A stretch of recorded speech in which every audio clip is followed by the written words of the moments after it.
friends, good evening. This is Dr. Lokeshwari. இன்னைக்கு நம்ம பார்க்க போற டாபிக் வந்து பாத்தீங்க அப்படின்னா bleeding gums. bleeding gums அப்படின்னா என்ன அப்படின்னும்போது நீங்க மார்னிங் எந்திரிச்சு நீங்க ஸ்பிட் பண்ணும்போது பாத்தீங்கன்னா உங்களோட சலைவால bleeding இருக்கும். ரெண்டாவது வந்து பாத்தீங்க அப்படின்னா பிரஷ் பண்ணி நீங்க துப்பும் போதுமே bleeding இருக்கும்.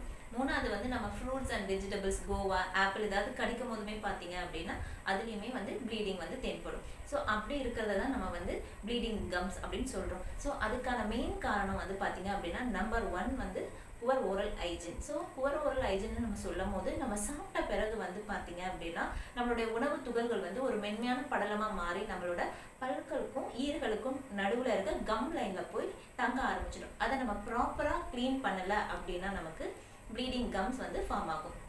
ஃபார்மாக இருக்க நல்ல கம்ஸ் வந்து பார்த்தீங்க அப்படின்னா ரொம்ப சாஃப்டாக வந்து மாற ஆரம்பிச்சு உங்களுக்கு அதில் வந்து நமக்கு பாக்டீரியா அக்குமுலேஷன் ஆகும்போது என்ன ஆகும் அப்படின்னா ப்ளீடிங் கம்ஸை வந்து காஸ் பண்ணுது. ரெண்டாவது வந்து இந்த பிளாக் ஃபார்மேஷன்ல இருந்து கால்குலஸ், அதாவது பிளாக்ன்றது வந்து ரொம்ப மென்மையாக இருக்கும். இந்த கால்குலஸ் வந்து பார்த்தீங்கன்னா ஹார்டாக இருக்கும். இந்த ஹார்டாக வந்து மாறும்போது என்ன ஆகும் அப்படின்னா அது போன் வரையுமே வந்து இன்ஃபெக்ஷன் பரவதுக்கான வாய்ப்பு இருக்குது. அதை நம்ம பெரியோடான்டைட்டிஸ்ன்னு சொல்கிறோம். ஸோ ஆக மொத்தத்தில் கம் வந்து டிசீஸ்லேருந்து பெரியோடான்டைட்டிஸாக மாறதுக்கான வாய்ப்பு வந்து இந்த புவர் ஓரல் ஹைஜீனில் ரொம்ப அதிகமாக இருக்குது. அதனால ப்ராப்பராக நம்ம ப்ரஷிங் பண்ணி வச்சுக்கிட்டா மட்டும்தான் அந்த ஏர்லி கம் சைன்ஸை வந்து ட்ரீட் பண்ண முடியும். ரெண்டாவது வந்து பார்த்தீங்க அப்படின்னா ஹார்மோனல் சேஞ்சஸ் அப்படின்னும் போது ப்ரெக்னன்சி கண்டிஷன்லேயுமே மெனோபாஸ் சமயத்துலையுமே வந்து பார்த்தீங்க அப்படின்னா உங்களுக்கு ப்ளீடிங் கம்ஸ் வரதுக்கான வாய்ப்பு வந்து ரொம்ப அதிகமாக இருக்குது. மூணாவது வந்து விட்டமின் டெஃபிஷியன்சியில் பார்த்தீங்கன்னா vitamin K and vitamin C இது கம்மியாகும் போது என்ன ஆகும்னா கம்ஸ்லேருந்து ப்ளீடிங் வரதுக்கான வாய்ப்புகள் வந்து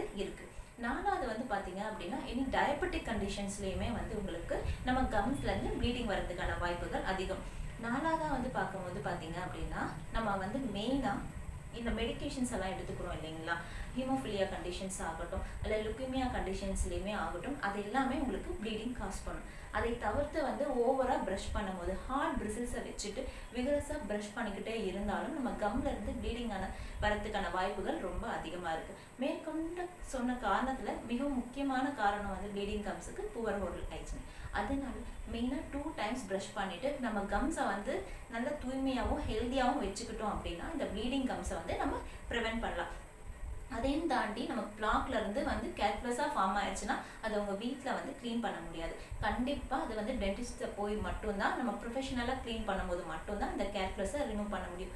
அப்படி கேல்குலஸை ரிமூவ் பண்ணிட்ட பிறகு நம்ம ஓரல் ஹைஜீனை மெயின்டைன் பண்ணும்போது அந்த ப்ளீடிங் கம்ஸுமே ப்ரிவென்ட் பண்ணலாம். இந்த டாப்பிக்கில் ஏதாவது உங்களுக்கு டவுட் இருக்குது அப்படின்னு நீங்கள் நினச்சிங்கன்னா இந்த நம்பருக்கு நீங்கள் வாட்ஸ்அப் பண்ணிவிட்டு நீங்கள் தெரிஞ்சுக்கலாம். தேங்க்யூ.